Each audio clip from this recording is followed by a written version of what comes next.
What about kissing the opposite your spouse in Ramadan? Yeah? Are you allowed to?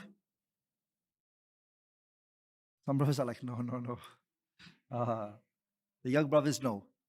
The elder brothers, the older people, inshallah, they can. Why? Because they'll stay in their boundaries. But the younger one, the two men came to the Prophet, a young man, and he said, Ya Rasulullah, can I kiss my wife in Ramadan? The Prophet said to him, no. And then an older man came and he said, yes for you. He said what? Yes for him. So both of them are allowed only because said the lidari'a, to stop the young one from losing the fasting. What about the cotton people put in their ears? Earwax, taking out earwax.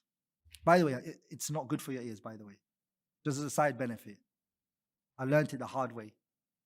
Don't use it. It's not good for your ears. Do you guys know that? That it's not good for your ears?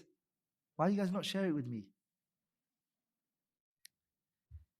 So it's actually not good for you. So, but if you put it in your ears, what about that for your fasting?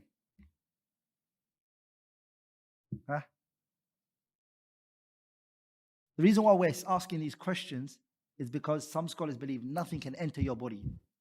And because this is entering your body, no, again, that won't break your fasting, inshallah ta'ala. What about if you've got a lot of saliva in your mouth?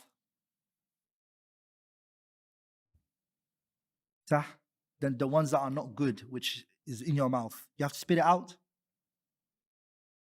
Or can you swallow it? Yeah? Always remember this point.